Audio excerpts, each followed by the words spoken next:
Bienvenue si vous nous rejoignez au journal. Madame, Monsieur, bonsoir. Au sommaire de cette édition, le compte rendu de la mission de travail au Canada de l'honorable Brice Dimitri Bayendissa et puis la somme de 27 84 300 francs CFA gagnée par un Congolais à la Kogelo. Enfin, la pollution de l'environnement à la raffinerie. Les détails dans quelques instants.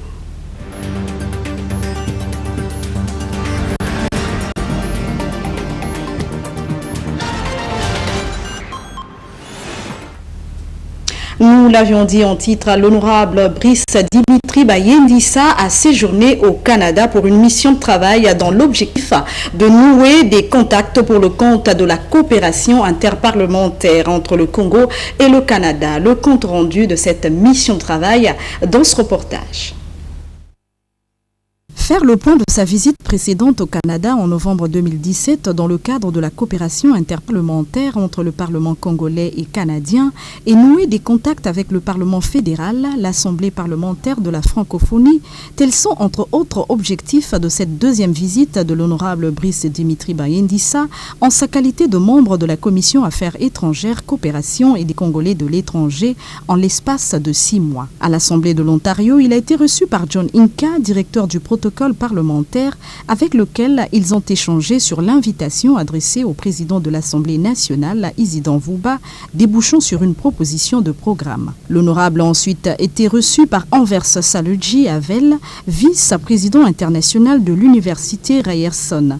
Une visite guidée de toutes les installations du laboratoire des sciences et technologies a bouclé cette entrevue. Puis, à Ottawa, l'honorable a rencontré Gérald Lafrenière, directeur des affaires internationales et interparlementaire et du protocole, Nancy Acti, la chef de protocole et gestion des événements, et Catherine Currière, agente des échanges parlementaires, représentant tous les trois les présidents Reagan du Sénat et Terry de l'Assemblée empêchée. Ils ont émis, au terme de cette rencontre, le souhait de recevoir dans les meilleurs délais les présidents de 2 chambres congolais. Bouclant son calendrier de travail au Québec, l'honorable Brice Dimitri Bayendissa a été reçu par l'honorable Jacques Chagnon, président de l'Assemblée législative du Québec et président de l'Assemblée parlementaire de la francophonie. Les avantages que plusieurs pays africains bénéficient dans le cadre de la coopération interparlementaire étaient au centre de leur réunion qui s'est prolongée en présence de l'honorable Gary Bodo, président de l'Assemblée nationale d'Haïti, et de Laurie Lamotte, consul général d'Haïti à Montréal. Voilà, c'est un travail qu'on a commencé. Là, on est vers la poursuite de la chose. Et on croit fermement que ces 2 pays vont travailler ensemble dans le cadre diplomatique et aussi dans le cadre politique. Voilà, donc je pense que nous allons rendre compte à la hiérarchie et après les autres suivront la suite des dossiers. Voilà, merci beaucoup, c'était un plaisir.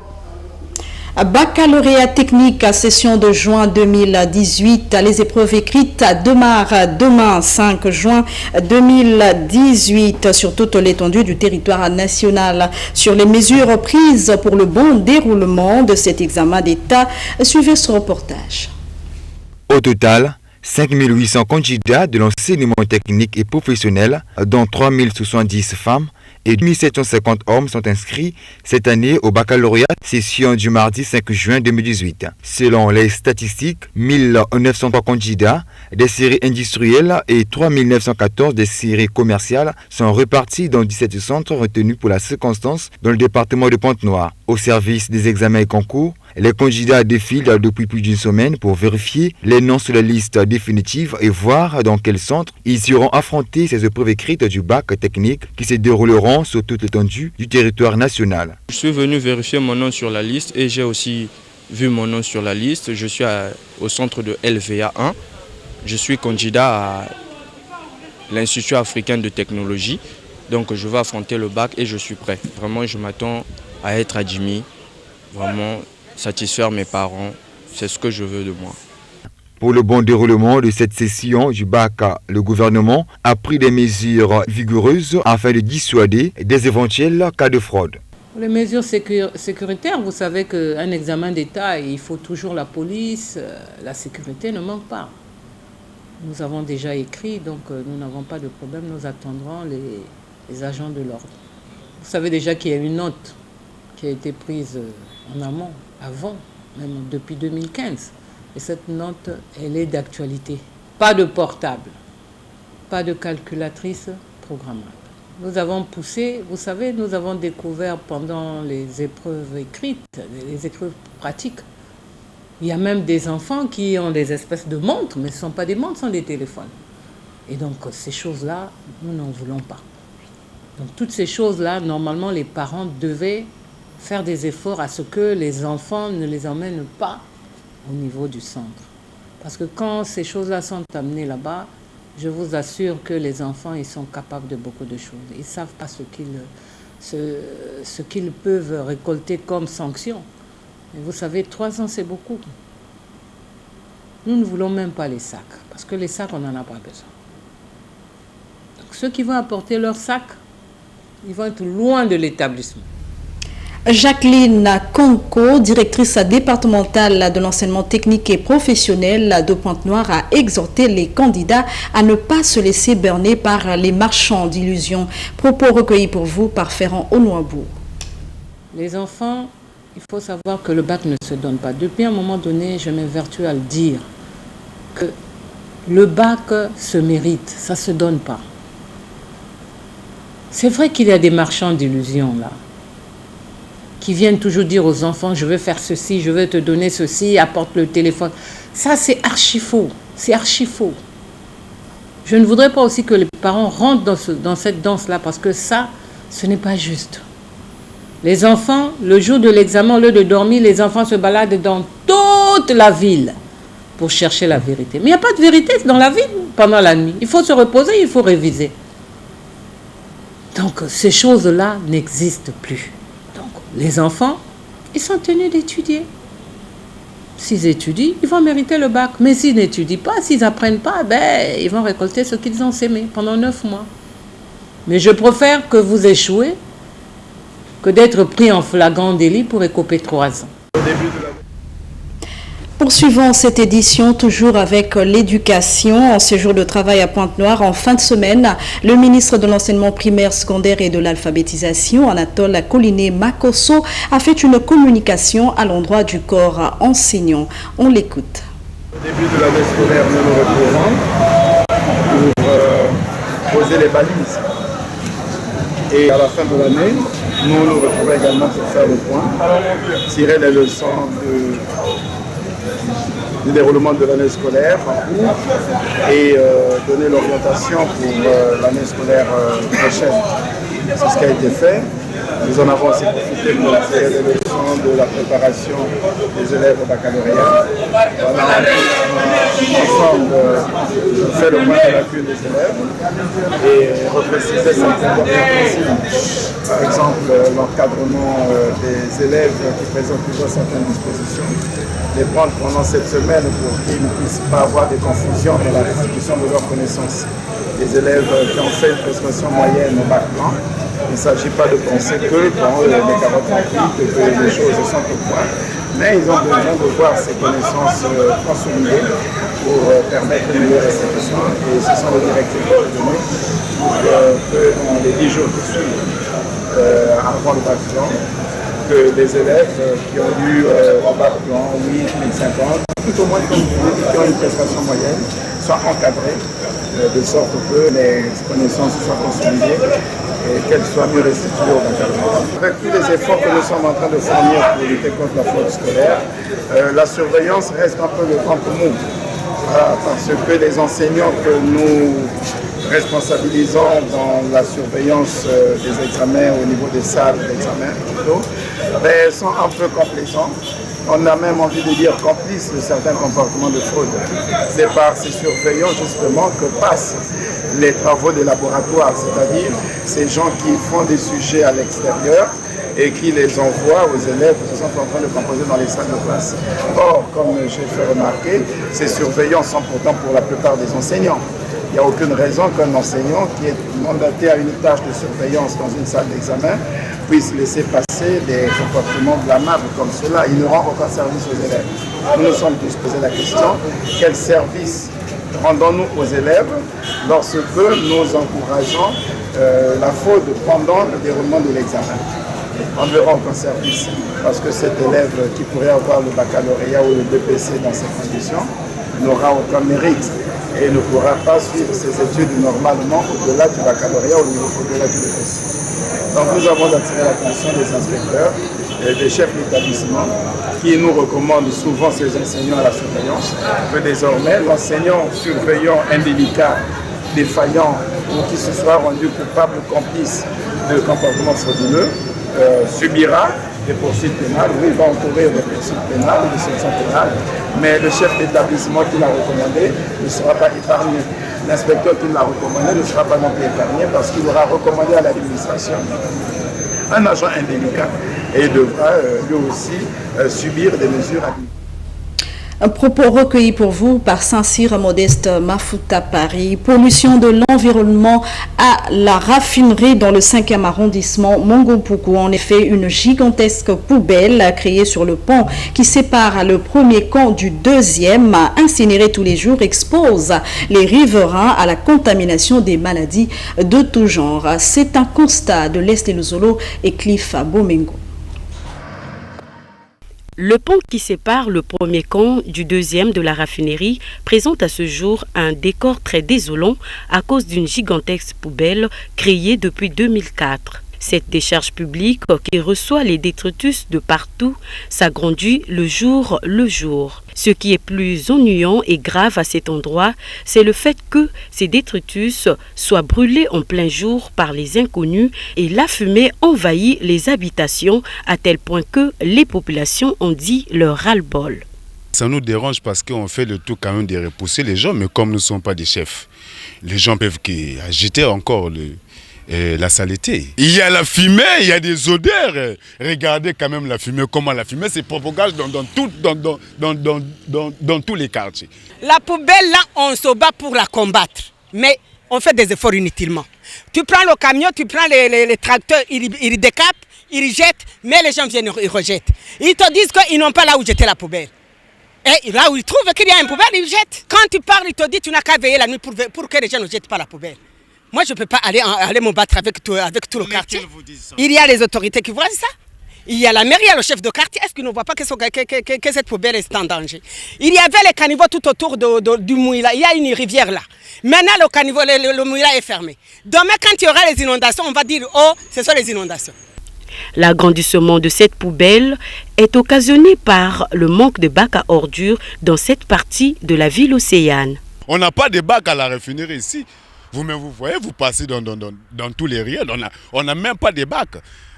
À Verda, se trouve seulement vers Faubourg là-bas, mais ici, à la raffinerie, il n'y a pas de bacs. Donc, il faut que la mairie puisse prendre des précautions là où les habitants de la raffinerie peuvent jeter la poubelle au moins. Hein, parce qu'il y a des gens qui passent avec des pouces ramasser des poubelles dans les parcelles des gens. Mais comme s'il n'y a pas de poubelles pour jeter, là où les gens jettent, tout le monde vient ici.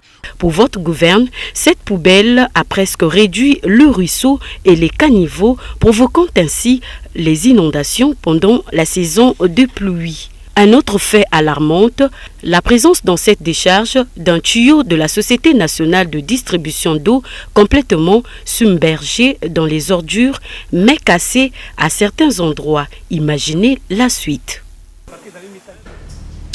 Des actes de vandalisme perpétrés par des citoyens congolais dans la capitale économique. La manifestation, c'est ces poteaux cassés soutenant les lampadaires érigés le long de l'avenue Cardorel. Suivez ce reportage. Le dispositif des lampadaires destiné à l'éclairage public en béton armé, situé dans l'avenue Dr Karel du quartier Songolo d'Aret, dans le 5e arrondissement Mongompuku, bien que non fonctionnel depuis un certain temps, et voit l'incivisme à l'encontre des véhicules de poids lourds opérant autour de l'entrepôt fournisseur de ciment dans ce quartier. Tenez, distancés de 50 mètres environ des traces visibles, ne restent que les lieux d'emplacement de ces poteaux démolis par les manœuvres de ces gros porteurs, pendant que l'un des poteaux attend d'être achevé pour une utilisation prochaine de sa structure en caillasse et les fer à d'autres fins utiles.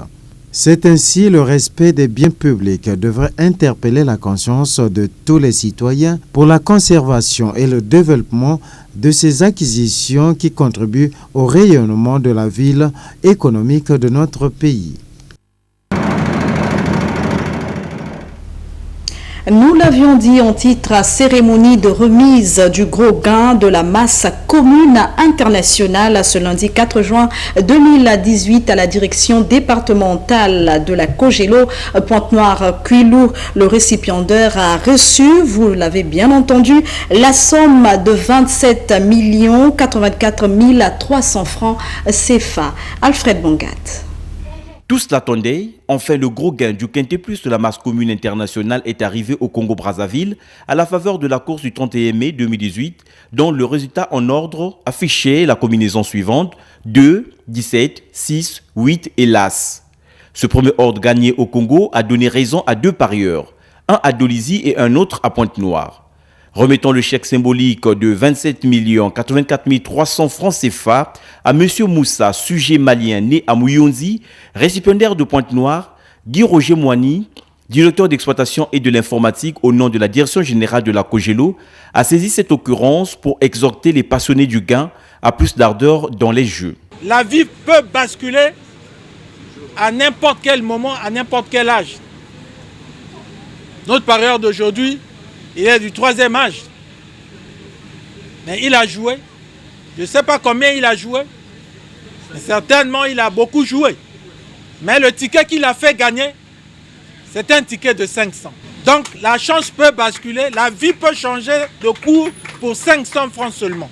Pour les parieurs qui n'ont pas encore tenté leur chance, qui hésitent, la Kogelo aujourd'hui n'est plus un secret pour personne. Même si tu ne sais pas lire le programme, même si tu ne sais pas faire les calculs, il suffit de venir au kiosque de la Kogelo et demander qu'on te fasse un quintet spot. La masse commune internationale du pari mutuel urbain BET est une plateforme de parieurs regroupant plusieurs États dont la France, les États-Unis et le Congo, lancée depuis le 19 février 2018. Pour une mise de 500 francs CFA seulement, Pointe-Noire a décroché la timbale. La joie du récipiendaire de 70 ans. Au nom du directeur général de la Kogelo, M. Martial Ndimbi Makundi, je remets ce chèque symbolique à notre reparieur qui a gagné la bagatelle somme de 27 084 300 avec sous vos acclamations nourries.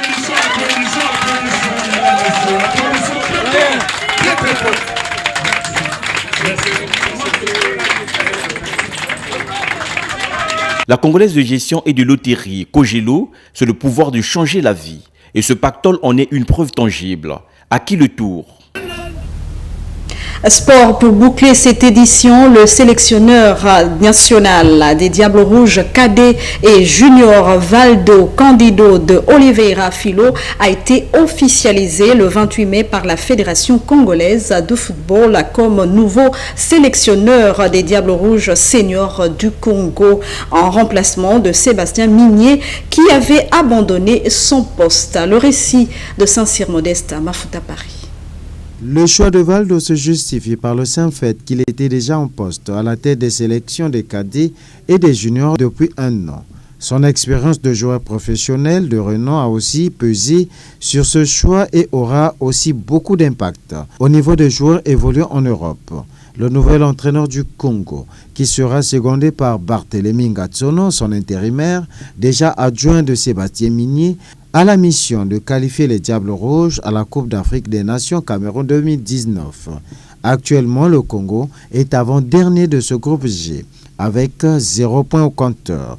Après une tournée disputée dans un groupe dominé par le Zimbabwe, 3 points plus 3 de différence de but, et la République démocratique du Congo, 3 points plus 2 de différence de but. avec le technicien de nationalité brésilienne. Le Congo devra avoir une équipe équilibrée entre les joueurs professionnels et locaux. Une entente utile pour produire un jeu sans doute alléchant et tourné vers l'avant, comme dans la pure tradition brésilienne où le ballon circule toujours vers l'avant. Après une brillante carrière au Paris Saint-Germain en République française, au Benfica de Lisbonne en Portugal et en équipe nationale du Brésil, Valdo a l'opportunité de prouver tout le bien que le ministère des Sports et la Fédération congolaise de football pensent de lui à la tête des Diables Rouges Seniors. Un an après sa nomination en tant que sélectionneur des U17 et des U20, Valdo a sur lui le mérite d'avoir réussi récemment à qualifier ses poulains au dernier tour des éliminatoires de la CAN de la catégorie, 1 but partout à Gaborone face au Botswana et 3-0 à Brazzaville au match retour à Brazzaville au stade président Alphonse Massamba Deba. Voilà, madame, messieurs, c'est par ces notes sportives que nous mettons un terme à cette édition. Merci à tous de votre aimable attention. À demain.